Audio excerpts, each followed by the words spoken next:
Atong padayonon ang atong pag-study sa Matthew chapter or rather sa book of Matthew, Gospel of Matthew. Nanata sa chapter 10 verse 5 to 15 ang atong text karong buntag. This is God's word for us today, brothers and sisters. May the Lord add His blessings sa preaching sa iyong word, and even as we listen to it mga igsoon. So verse 5, sugot sa verse 5, paingon sa verse 15.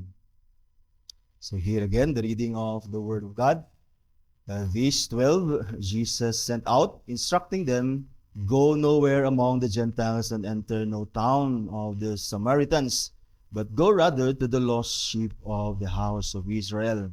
And proclaim as you go, saying, the kingdom of heaven is at hand. Heal the sick, raise the dead, cleanse lepers, cast out demons. You receive without paying, give without pay. Acquire no gold, nor silver, nor copper for your belts, no bag for your journey, nor two tunics, nor sandals, nor a staff. For the laborer deserves his food. And whatever town or village you enter, find out who is worthy in it, and stay there until you depart. As you enter the house, greet it, and if the house is worthy, let your peace come upon it. But if it is not worthy, let your peace return to you. And if anyone will not receive you or listen to your words, shake off the dust from your feet when you leave that house or town. Surely I say to you, it will be more bearable on the day of judgment for the land of Sodom and Gomorrah than for that town. This is for the reading of the Holy Word of God. Let us pray. Father in heaven, thankful as we are always, O Lord, na ang pagbasa sa imong pulong, labaw sa tanan pagwali ni ini, pagtudlo ini kanamo. Tampo kami, O God, nga imong balang Espiritu Ginoo, mahimong among magtutudlo diya sa imong pulong, mag-abli sa among salabutan, hatag ka namong interest, even Lord, physical strength, mental strength to attend to you, listen to thy word, and that we pray that your Spirit, Lord, will plant thy words, not sa among understanding, but sa among heart, that we may obey them. Cause us to obey thy word. Let not thy word return to you void and empty, but mag-accomplish kini Lord sa katuyuan na diin gipadala nimo mga pulong kanamo karong buntag as you spoke the things into being. Again, Father, we pray that you speak to the word, and that may your will be done sa mga kinabuhi. May we live according to it. May we obey it, Lord God. May we follow the instructions nga imong ihatag kanamo karong buntag. Empower us to do them, and give us the zeal and the love for your word, that we may respond to it in obedience, Father, for your glory and for the good of your church, Father. This we pray in the name of our Lord Jesus Christ. Amen. Ito pang lingkod ta mga igsoon, Diyos presensya sa Ginoo. Encourage everyone to be attentive sa pagwali niini. I pray I trust nga ato ning masabtan, and that we continue to pray as we listen nga mahimutang receptive and obedient to the word of God.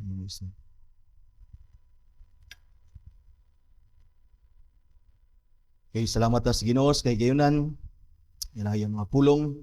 Pag ang mga pulong mga igsoon mag-akomplisar sa iyang katuyuan, but of course, nausab kitay duty, di ba? Responsibility to hear the word of God and to attend to it mga igsoon. And the word will certainly use His word to empower us to obey them mga igsoon. Dini mga igsoon sa atong text karong buntag, as we continue sa ato ang series or sa atong study sa book of Matthew, sa Gospel of Matthew. Dini, if you notice, previously sa chapter 9 verse 37 and 38 sa atong last na message sa atong pag-study niini, si Jesus mga igsoon, iyang gignan iyang mga disciples nga ang harvest is plentiful, di ba? Ningon siya, the harvest is plentiful, but the laborers are few. Ingon din siya, therefore pray earnestly to the Lord of the harvest to send laborers into His harvest, that is in harvest field. And dinidayon sa atong text mga igsoon, si Jesus gitawag na iyang 12 ka mga tinun-an, mga disciples whom He appointed as apostles, sent ones. Apostles means sent ones. And then gipadala dayon sila ni Jesus unto His harvest field. And notice mga igsoon, this is early sa ministry ni Jesus, and disciples were new to Him. Sa iyang mga teachings mga igsoon, gina-train pa ni Jesus ang iyahang mga disciples mga igsoon. And yet si Jesus sometimes samtang rather siya nag-train sa iyang mga disciples. Bago pa iyang mga disciples, di ba? Yang giwalihan, gitudluan, gi-instructionan, bago pa iyang mga disciples. And yet gipadala na ni Jesus iyang mga disciples. Wala na siya maghulat nga mo-graduate pa sila, din aya sila mamuhat.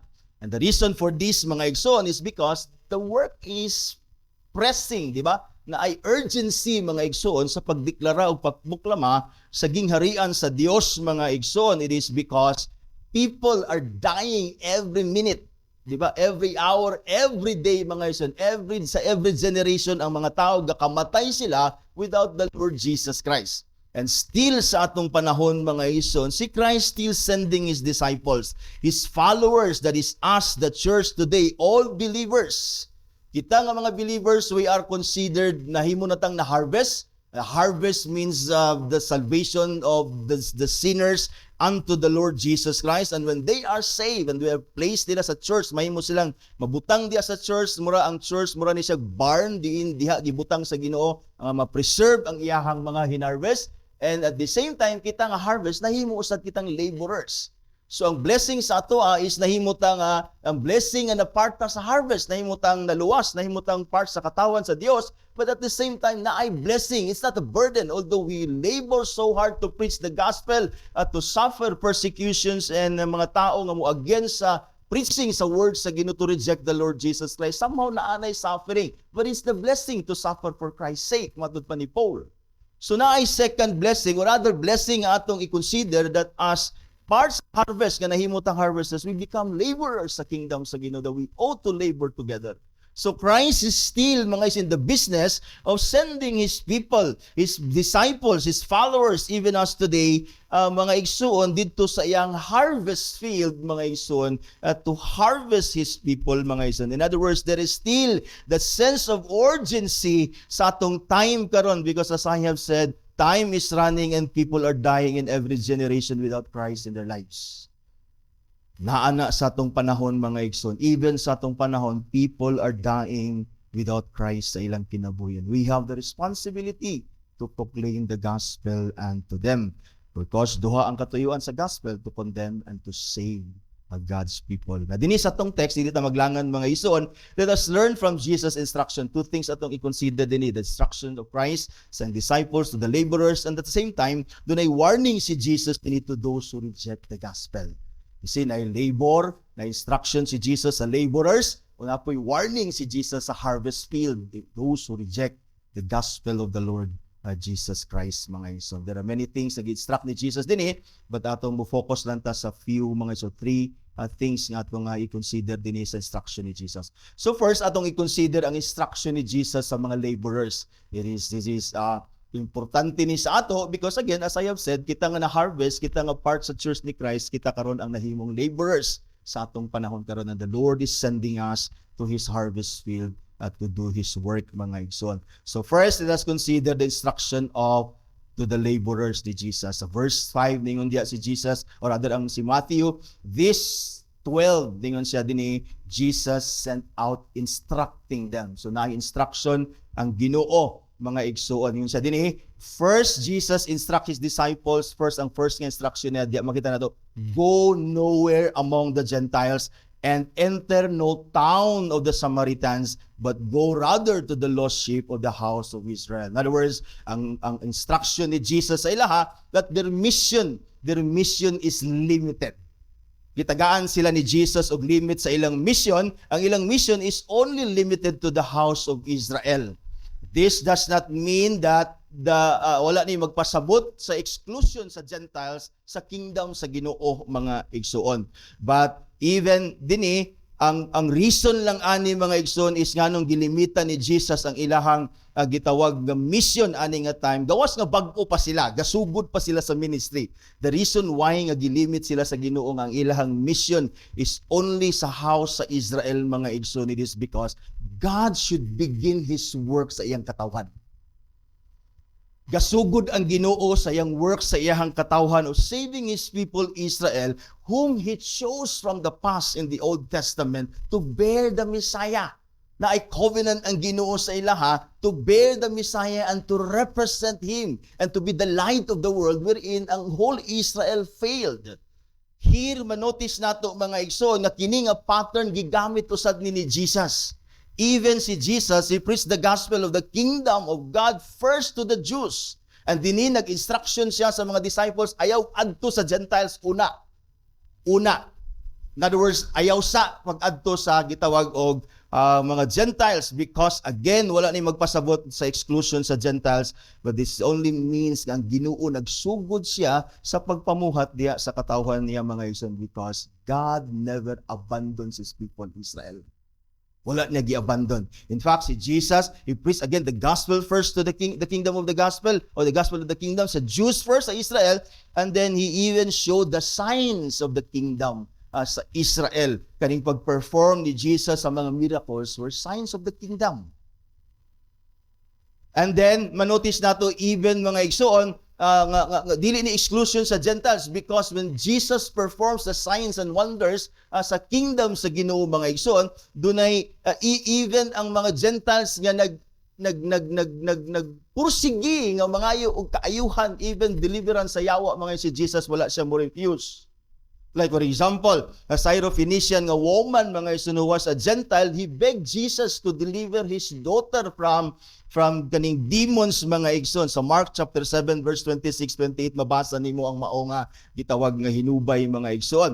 And then si Jesus, samtang ang Syrophoenician, a Gentile, asking Christ for miracle, asking Christ for help sa deliverance sa iyang anak mga igsoon, ingon si Jesus, let the children be fed first. And the children here, He was referring to Israel. He was referring to the Jews as God's people. He said, let the children be fed first. Ingon siya, for it is not right to take the children's bread and throw it to the dogs. He considered the Gentiles dogs. And yet again, wala na magpasabot nga ang Ginoo, ang kingdom sa Ginoo is walay labot ang Gentiles. Otherwise, wala tay labot karon.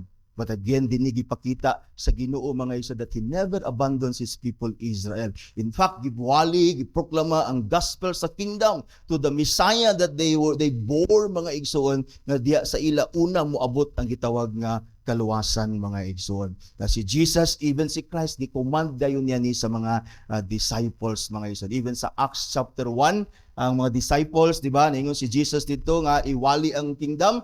Ang mga disciples ningon siya, Lord, kanus aman nimo i-restore ang kingdom sa Israel. Lahi ang ilang hunahuna nga kingdom, at si Christ ningon siya, preach the gospel of the kingdom. And then sa verse 8 sa Acts chapter 1 mga igsoon, ningon din, but you receive power when the Holy Spirit come upon you, and you will be my witnesses. Tanawa on sa ingon ni Jesus sa ilang pagwali ngadto sa maayong balita mga igsoon, sugod sa yung si Jesus, you will be my witnesses. Notice, Jerusalem and in all Judea. That is Jerusalem and Judea, that's Israel's territory. You see? And then ingon din siya, and Samaria and to the ends of the earth, that is Gentile places. So manotice nimo ang pattern mga igsoon dinhi is, makita nimo that Israel first, Jew first, and then Gentiles. So ang limit mga igsoon sa mission sa mga apostles, mga disciples to Israel only, again does not mean the exclusion of the Gentiles, but it only means ang Ginoo, He never abandons His people. Nagsugod siya, in other words, sa iyang work of salvation to His people mga igsoon within Israel, and then down to the Gentiles mga igsoon. And this was also Paul's pattern of preaching the gospel. If you notice, if you study the book of Acts and even sa letters ni Paul mga igsoon, manotice nato nga si Paul always goes to the synagogue. Mabot gani siya sa kadapit, madto siya sa synagogue, pagwali siya dito sa mga Hudiyo, and then aya pa siya moadto dayon sa mga Hintil. So manotice nimo ang pattern when the Jews hear the preaching of the gospel concerning Christ as the true Messiah, as gina-prove ni Paul from the Old Testament, many of them would reject Christ, and then ang buhaton ni Paul, he would go to the Gentiles. Although ang pattern inana nagyod, the many of the Jews, many of the synagogue would naturally or would always reject the gospel of the Lord Jesus Christ, but yet si Paul adto gyapon sa didto. Bisag kabalo na siya nga kani nga synagogue mo reject gid ni many ani nga synagogue, majority sa synagogue mo reject gyud sa gospel niya concerning the Lord Jesus. And that si Paul what to gid sa synagogue, because mauna ang yang pattern, because mauna ang instruction ni Jesus Christ. Unahon ang Israel and then down to the Gentiles mga igsoon. Even si Paul speaks of the gospel as the power of God for salvation for everyone who believes. And yet ningon din si Paul, but to the Jews first, and then to the Greeks and the Gentiles.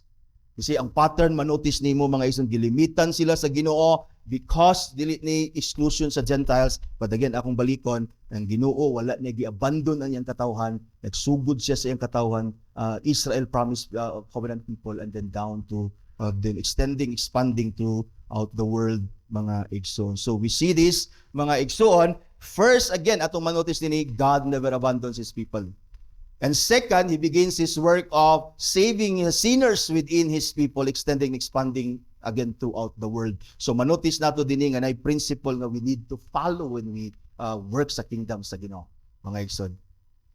And that work, mga igsoon, is that kani nga work karon, again nagsugod ni sa church, or rather nana ni sa church karon, that is your Christ followers, and then ang atong pagwali sa may balita as laborers sa kingdom sa Ginoo, atong sundugod ang pattern. Do karon wala tay limit, wala nay limit ang atong preaching sa gospel karon.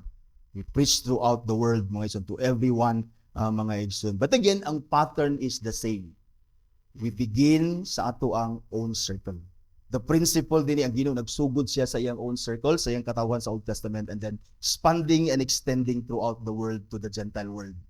So the same pattern nga atong sundon, mga igsoon, as the Lord instructs His disciples din makalearn ta sa pattern, mga igsoon, that somehow when we preach the gospel, usay mahadlok ta, naturally mahadlok magitagwali share sa gospel sa mga taong wa ta kaila.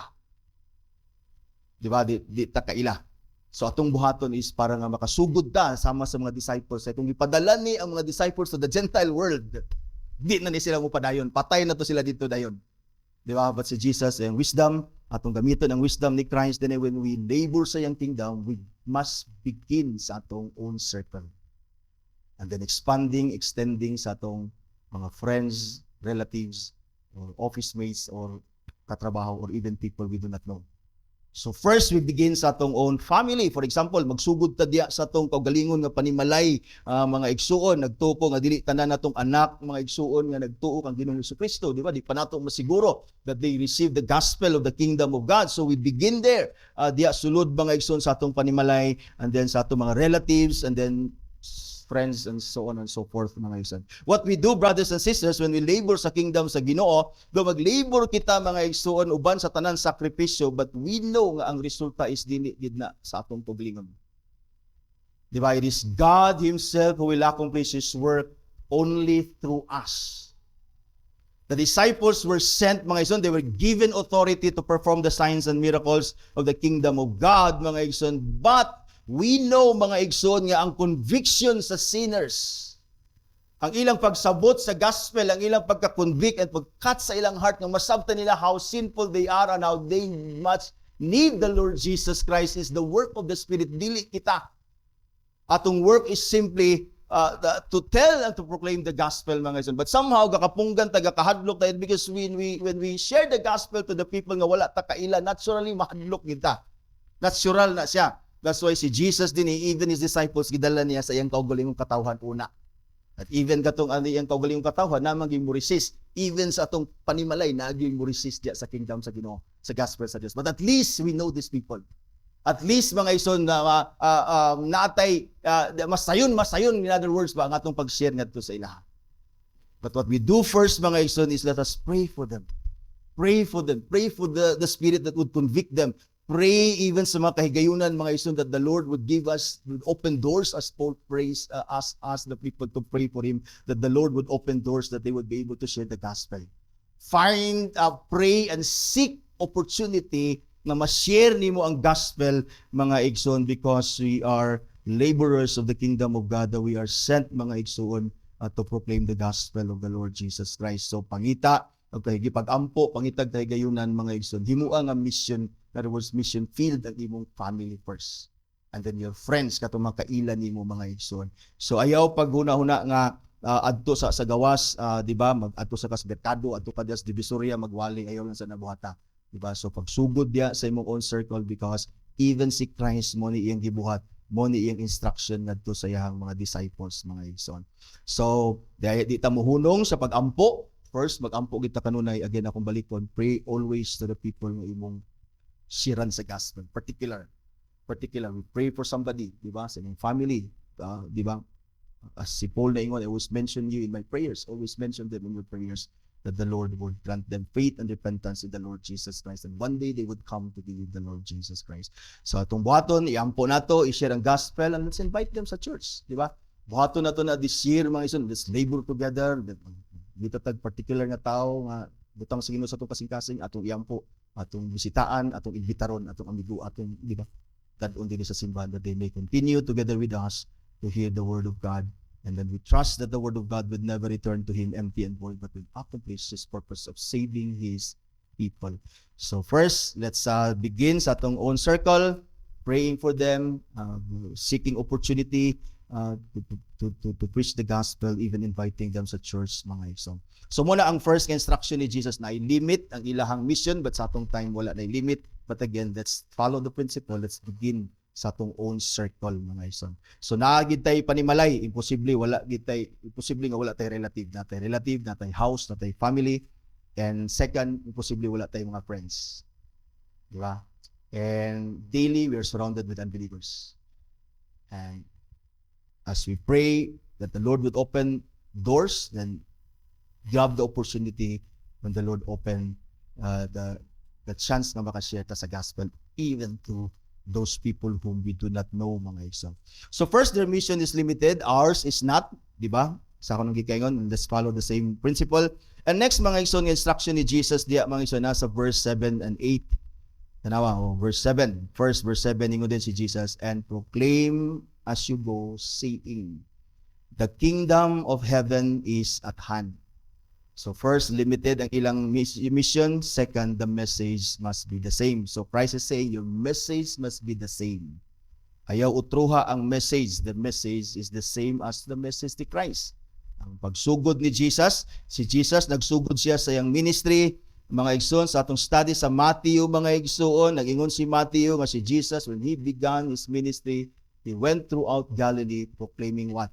The gospel of the kingdom of heaven. Diba ingon si Jesus, the kingdom of heaven is at hand, repent, diba?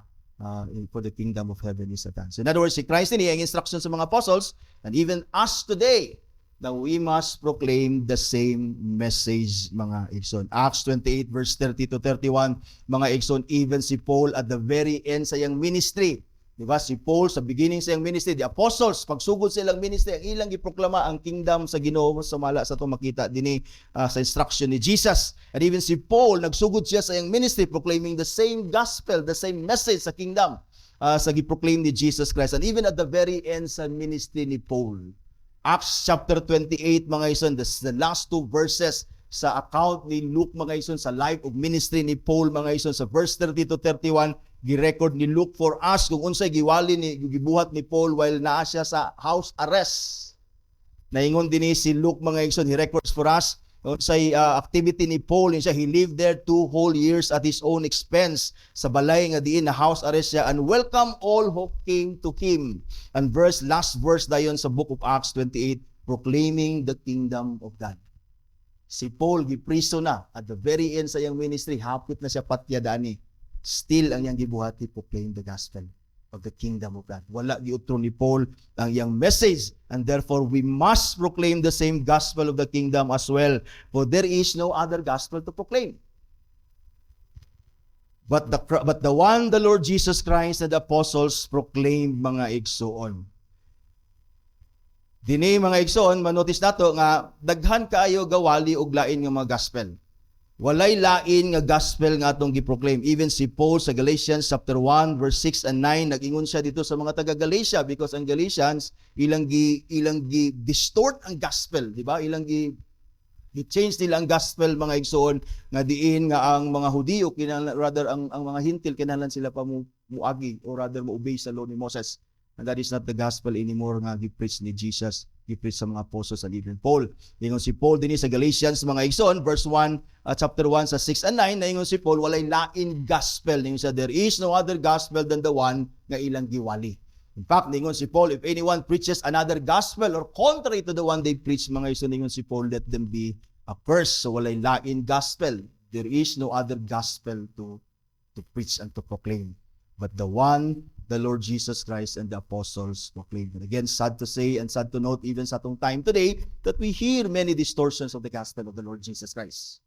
Daghan kayo distortions sa gospel to the point nga dili na mao ang gospel nga giwali i-proclaim ni Christ, and gusto ni Christ nga atong i-proclaim as a church, mga igsoon.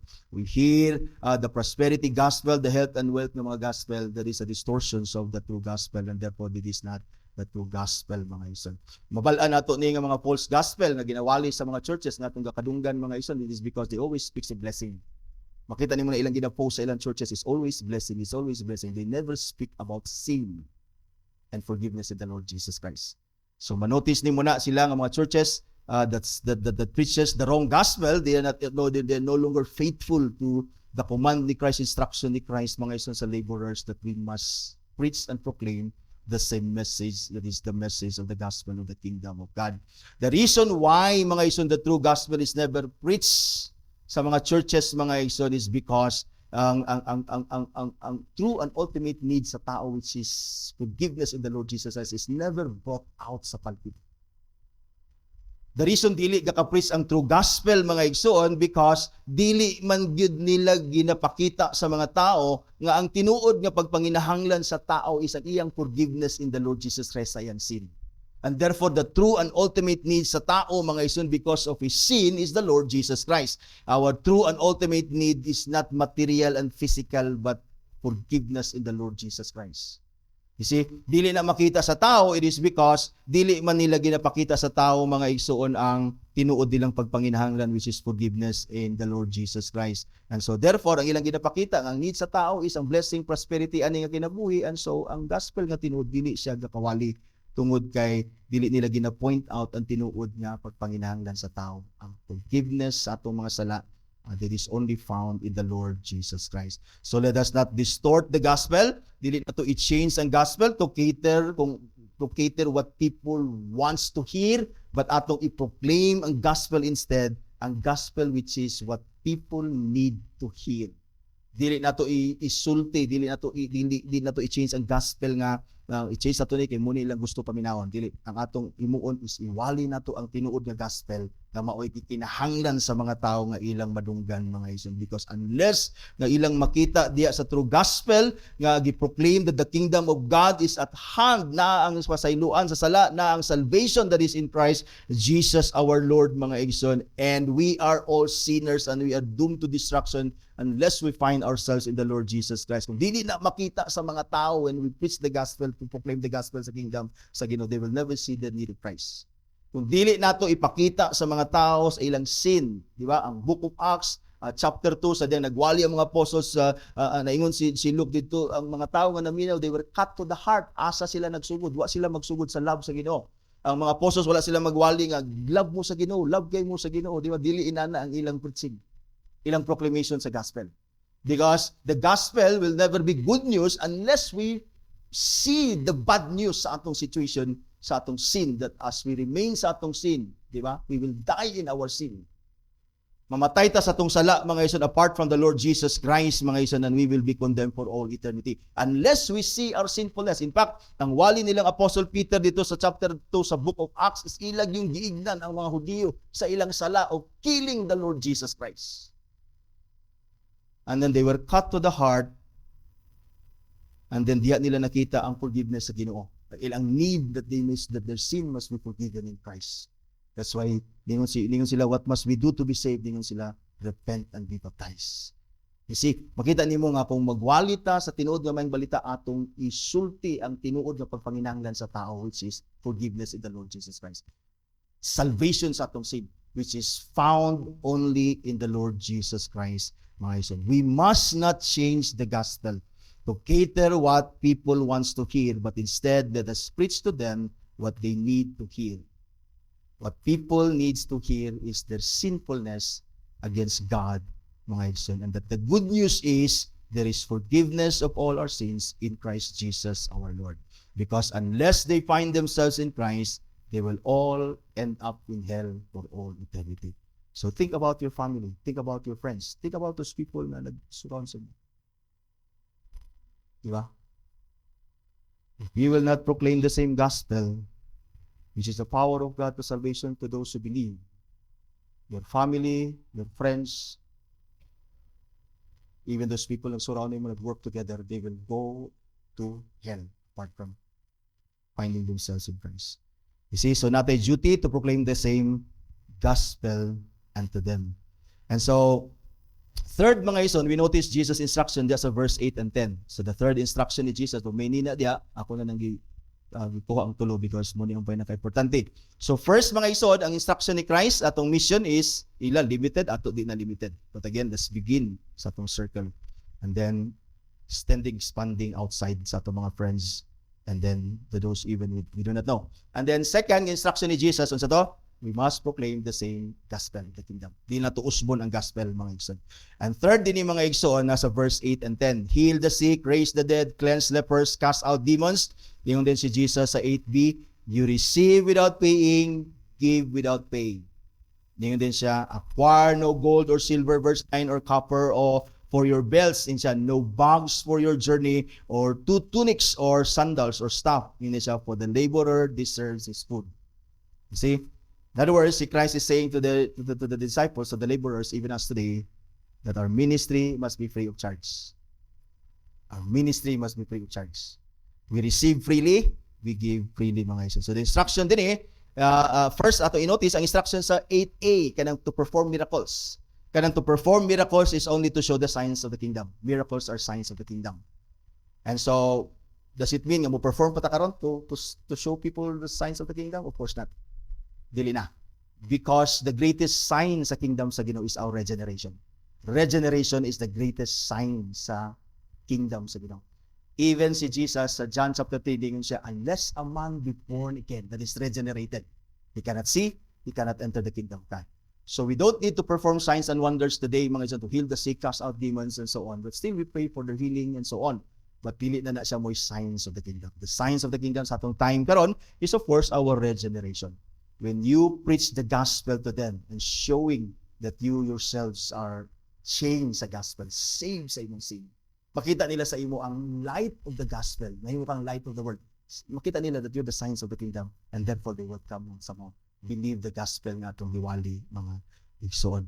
So we must preach the gospel. Ang ministry, even sa church, must be free of charge. Because everything we receive from God is free. Life, all things, even salvation. Na ba kayo na-receive din sa Ginoo, igipabayran sa Ginoo sa imo ha? Wala man.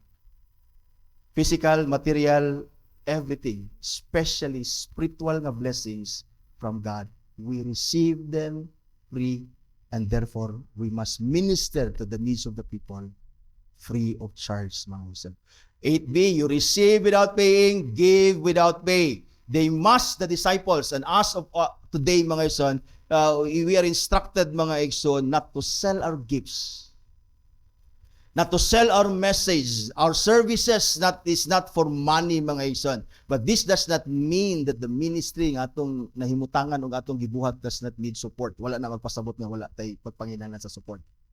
What Christ is saying, ayaw pabayri ang gospel, ang miracles nga inyong i-perform, ang healing, and so on nga inyong i-perform sa mga tao.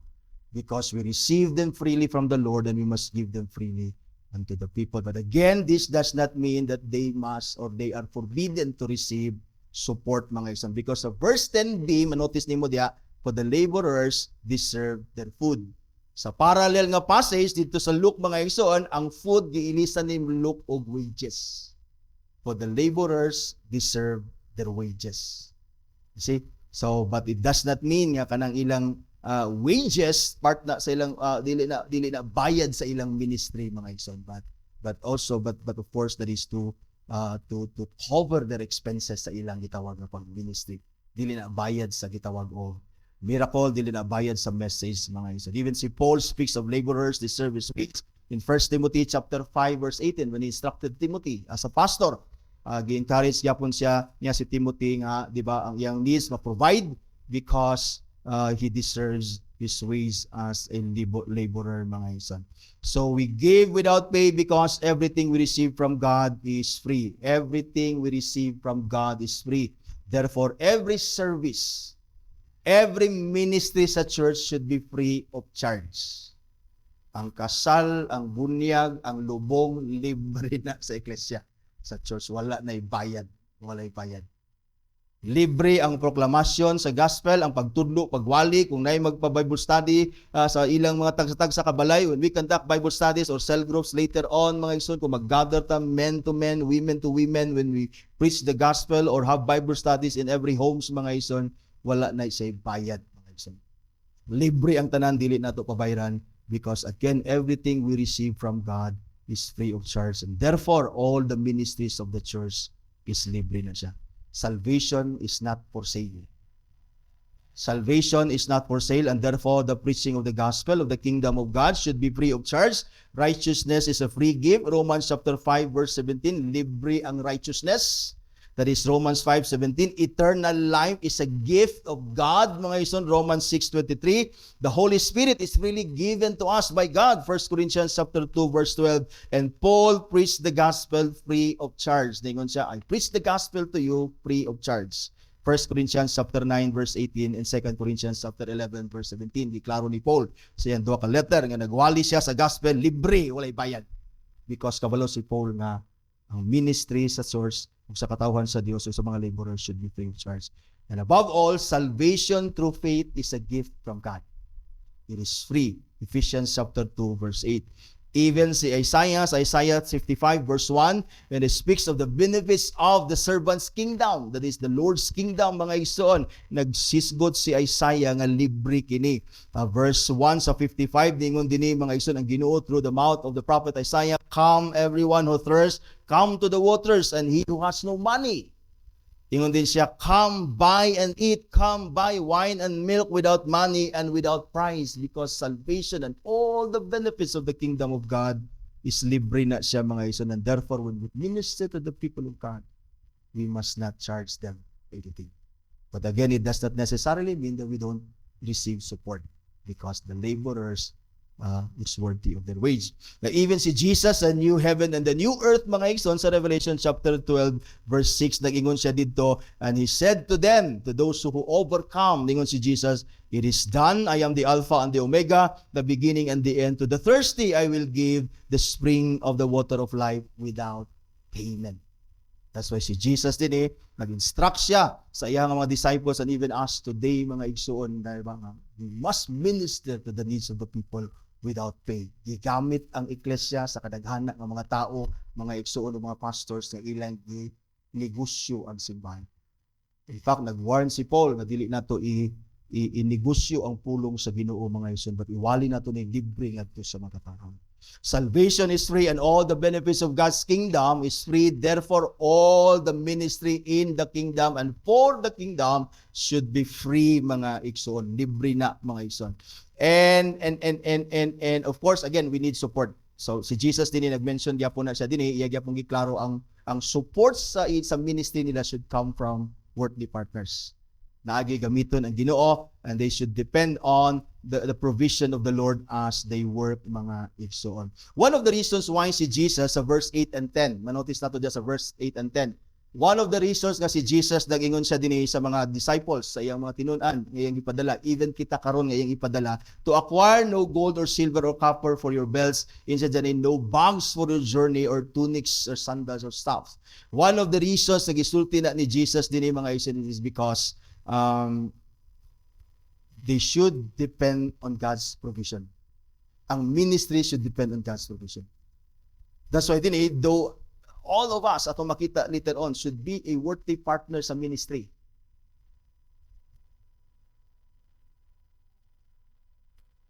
But we should depend on God's provision.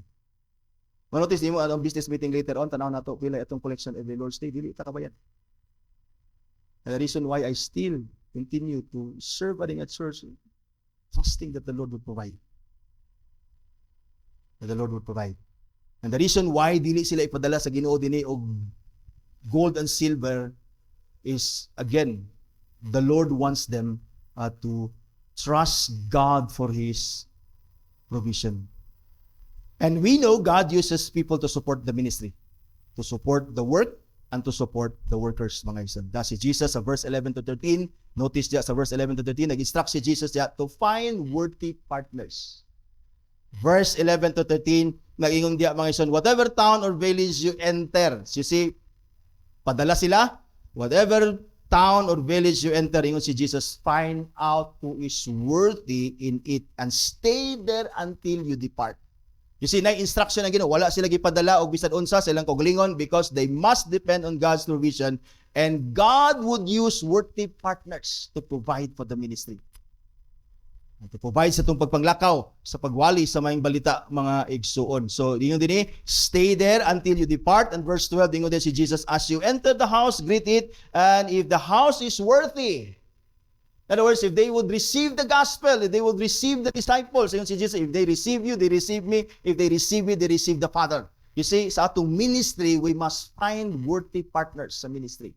Sa atong work, mga igsoon, sa pagwali sa mayong balita. Ningon si Jesus, as you enter the house, greet it, and if the house is worthy, let your peace come upon it, but if it is unworthy, let your peace return to you. You see, find worthy partners. We can all be worthy partners sa ministry. We have the duty to support our own ministry, mga igsoon. Although God uses other people outside sa atong ministry, but let us not, mga igsoon, kana bang i-miss nato ang privilege to support our own ministry. And sumala sa atong ginabalik-balik, mga ison, nga bersikulo, sa atong offering, mga ison, let us give according to the Lord on how much the Lord blesses us.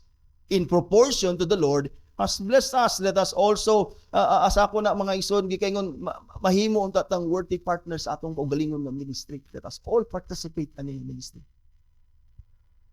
Di ba, ang atong pastors, ako ay personally nag-resign sa trabaho, mga igsoon, and I trust the Lord for His provision, mga igsoon. And you know, di ba, magpuha ramig pagkaon dili para makakaon.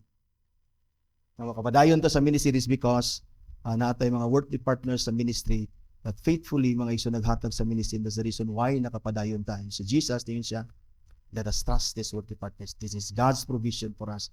And I pray that all of us will become, again, a worthy partners sa atong ministry. So, as I said a while ago, mga isan, this is one of the reasons. One of the reasons sa 8, sa 9, and 10, nga wala sila gipadala ni Jesus of anything to provide sa ilang kaugalingon because, again, the Lord Jesus Christ wants them to trust the Lord's provision sa atong ministry. I said one of the reasons because another reason, mga isan, sa 9 and 10 is that workers should not only depend on God's provision, but that gipakita ni Jesus, mga ison, din mga ison, that they should go immediately because the mission is urgent. In other words, ang verse 9 and 10, Jesus is saying to His disciple, instructing them that their ministry calls for urgency. Thus they are to acquire no gold or silver or copper for the belts, no bags for the journey, or to tunics or sandals or the staff. Gawas nga, wa sila gipadala ana because they must depend on God. Wala na sila gipapangita pa sa Ginoo. Malangan na mo, mangita pa mo kwarta sa inyong ministry. Aya ta magsugod sa ministry, mangita sa tagkwarta. Tanawon sa nato makaabang bata, aya ta mo padayon, dili. Gipalakaw sila ni Jesus immediately into His harvest and to proclaim the kingdom, the gospel of the kingdom because the work is urgent. They must not only depend on God's provision, but they must go immediately sa work, mga igsoon. Sa ako nang gikaingon, even while Christ was still training them, gipadala na sila ni Christ. Christ does not want them, mga igsoon, to focus on their own needs, but to focus on the work. That's why hindi siya, ayaw na mo pagpangita na God will provide. But at the same time, again, the reason is the work is urgent. The same is true today. The same is true today. Because sumala sa akong gikaingon sa atong introduction, time is running out. People are dying. Gakamatay ang mga tao sa atong henerasyon without Christ in their lives. That unless, again, they will have Christ in their lives, they will die in their sin and be condemned for all eternity. The proclamation of the gospel in our time and age is a matter of emergency that calls for urgency. And yet many people sa church, kalingkod-lingkod na, ilarang kapasagdan ilang family, kakamatay, gaadtog interno, ang ilang mga relatives, ilang mga friends. There is no sense of urgency. When they die, Nasayod ka, wala sila ni Christ, ay ara ka makaimam. Napay ako itong bisiran ba? Say maulaw tag share sa ilaha, kay ilang reject ang gospel. Sige lang. Pati ni kamatay nila, kamatay sa itong iksoon, makaintag, kaingon, na-impierno gito. But at least wala ko'y guilt because I preach the gospel to them. Rather than when they die, kabalo ka, you've not done your part. You never cared sa ilang, asa silang paingon.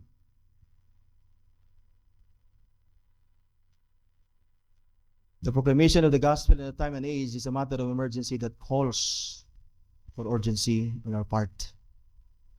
Let us not waste time, brothers and sisters, on things and activities and programs sa simbahan that does not promote the gospel. Walay benefits sa itong proclamation sa gospel. Let us continue, when we study the word, let's continue to study the word. Ang purpose na ito, that we may be equipped to proclaim the gospel. That's the only reason. Let us devote our time as well sa mga prayers. Later on this afternoon, we will agree that atong ibalik atong prayer meeting because we need them.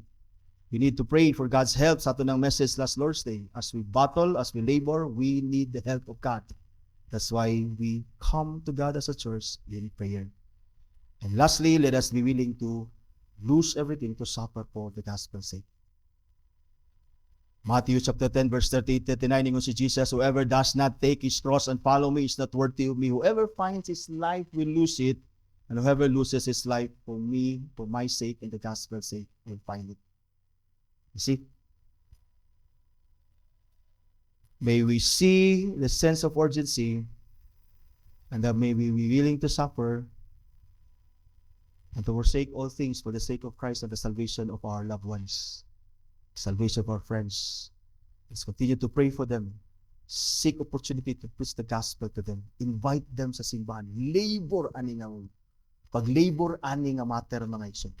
Ayaw sugot nga mamatay ang imong mahigala, imong parente nga wa ka makasulti sa ilang sa gospel mga igsoon. Because it is our duty. So muna ang instruction ni Christ. So first, ang instruction ni Jesus ato ning i-apply karon mga igsoon as we labor aning 2026. Atong ilang mission is limited, ours is not. But again, let's begin sa atong circle family and then expand outside. Ang message must be the same. Ayaw utruha ang imong mensahe. Proclaim the same message that the Lord proclaimed and the apostles proclaimed. And then mga igsoon, ang atong gitawag na ministry should be free of charge, although we are worthy to receive support from others and even to ourselves. And then our ministry calls for urgency. That is the instruction of Christ ato today. And then finally, our second point, mga igsoon, mubuo ra kay ni, let us notice the warning ni Jesus who rejected the gospel. Si Christ nagpadala siya og mga laborers to preach the gospel. Naghatag sa instruction. But naghatag pog warning si Jesus sa harvest field. Naghatag pog warning si Jesus even to those among us that are not still believers of Christ. Harvest here or harvest field here are people who are not yet in Christ. Muna'y harvest. Na ay warning si Jesus sa mga harvest. You see, nagpadala siya laborers na instruction o dapat siya warning sa mga harvest or people who are not yet believers mga igsoon. Verse 14, and if anyone will not receive you or listen to your word, ingon siya din, shake off the dust from your feet when you leave that house or town. When the Jews sa ilang time mga igsoon, when the Jews travel through kanang mga hidden nga mga territories. Like for example, when they pass through Samaria, inigagi nila dito mga igsoon, when they enter the Holy Land, itaktak nila ng mga abog. Ilan ang batasan mo nang gigamit ni Jesus diding expression mga igsoon. They would shake off the dust sa ilang feet, sa ilang sandals, or even sa ilang clothes before they enter the Holy Land mga igsoon. They were afraid that otherwise ang ilang own land, which is considered sa Ginoo nga clean, mahimong unclean tungod sa dust nga gikan sa mga unclean nga mga territories.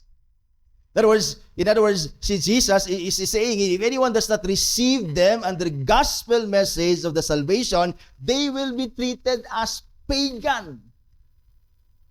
They will be treated as pagan and unclean, reserved for damnation. Muna pasabot ni Jesus Christ to those who do not receive the gospel, the kingdom of God, when we preach to them, they will be considered as pagan. They are reserved for their own damnation, mga igsuon. And then dingon din si Jesus sa verse 15, morning warning, truly I say to you, if it will be more bearable, ingon si Jesus sa mga tao nga dili gadawat sa gospel, it is more bearable on the judgment day for the land of Sodom and Gomorrah than for that town and for that people. So we know mga ison sa gitawag og Genesis chapter 19, gidestroy sa Ginoo ang land sa Sodom and Gomorrah, the cities of the plains. Among those cities of the plains, ang cities of Sodom and Gomorrah gidestroy sa Ginoo together with the cities of the plains because of sin and wickedness nga grabing increase.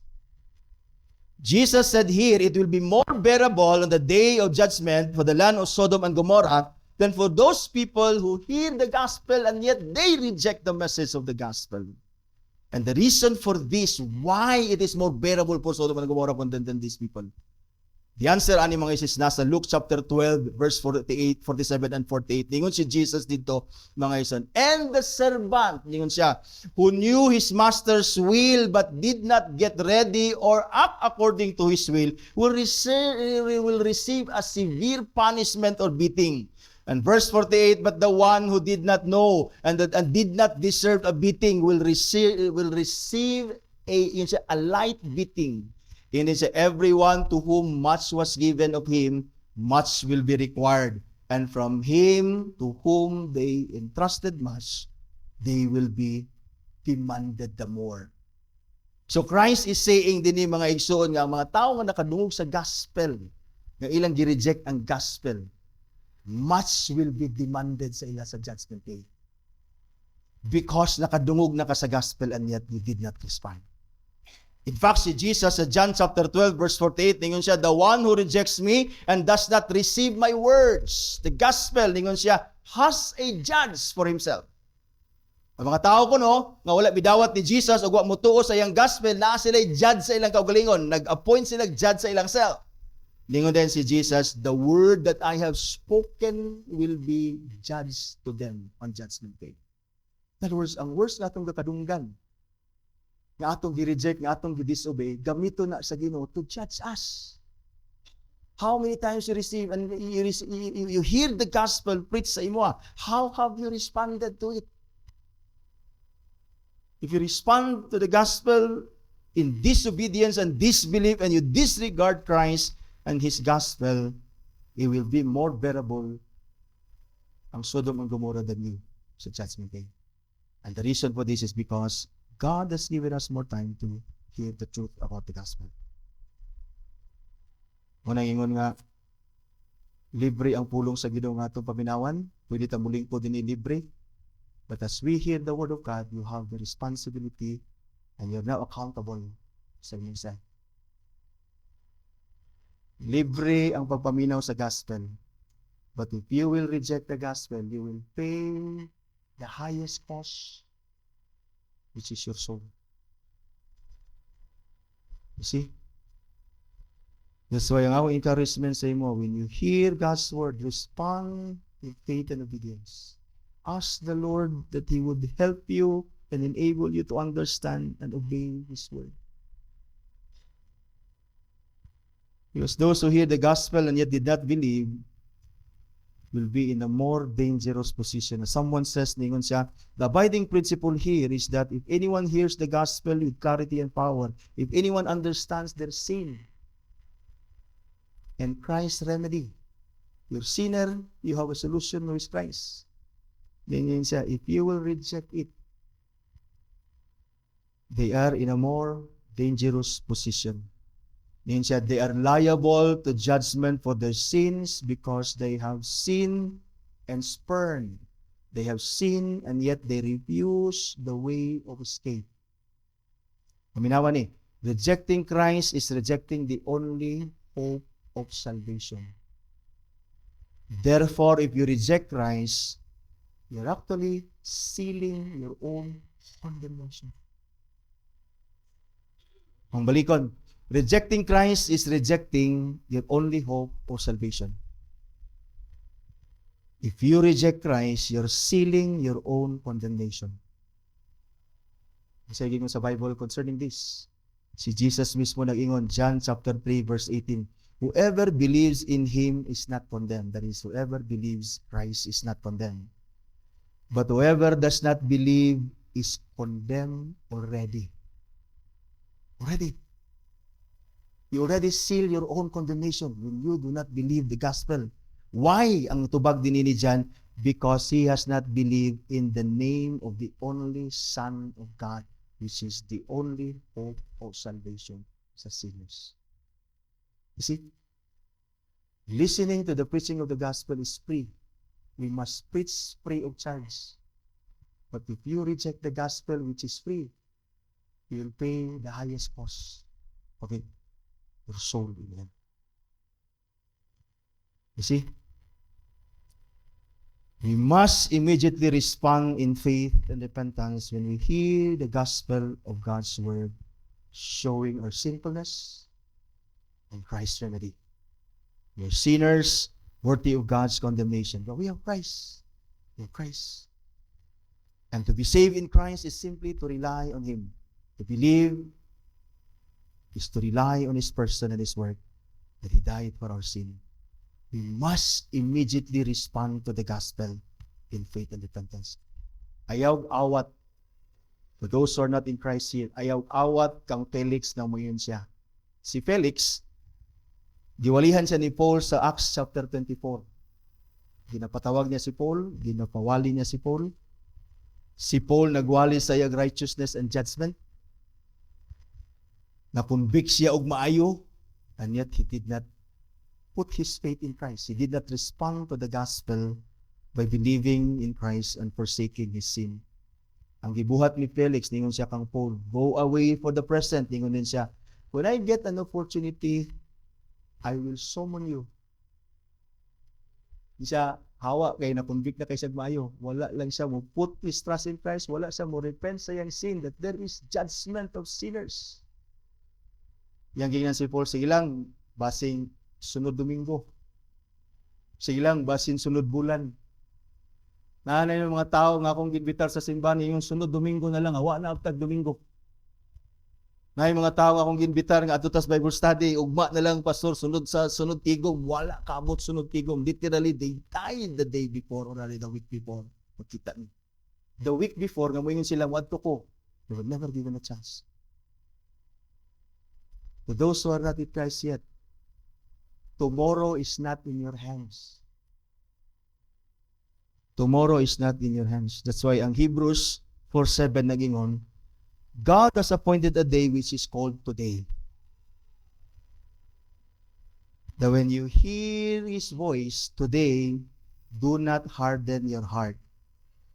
Because today may be your only day of salvation. Like Felix, pag-ingon ni Felix, sige lang, basin sunod, makakita kong opportunity. There was never a record that si Felix nakakita lain opportunity. Not even sa extra biblical record. Napay extra biblical record ni Pilate that he died in his sin. But walay record na si Felix nakabaton og lain opportunity to hear the gospel. Bisag di na lang kang phone sa lain ng mga pastors o lain ng mga preachers. Because when we hear the gospel, we must respond immediately. We are called to labor sa kingdom with urgency. Our response as well must be urgent. Because we may have not time tomorrow to put our trust in the Lord Jesus Christ. Now, brothers and sisters, dinis si Jesus is sending disciples to an urgent mission to proclaim the gospel to the kingdom of God. Whoever rejects it will be in more dangerous position than Sodom and Gomorrah on Judgment Day. Again, let us respond to the preaching of the Word of God in faith and repentance. Again, to those who are not in Christ, I plead with you, mga ison. I ask you, as Paul says, mga ison, to trust in the Lord Jesus Christ and to repent of your sin and to forsake your sin and find yourself in the Lord Jesus Christ. And another thing, brothers and sisters, as we close, see Christ still sending people. He is still sending His disciples. We are His disciples. We are His followers. We, the church, are now the laborers sent into His harvest field. again with the same urgency, brothers, to proclaim the same gospel free of charge. Though to all atong i-proclaim ang gospel, but let's follow the Lord's instruction and principle. Let us begin diha within our own circle. Sugod sa imong panimalay. Pag family worship, see to it na maka-family worship nyo, that your children will hear the gospel again and again and again.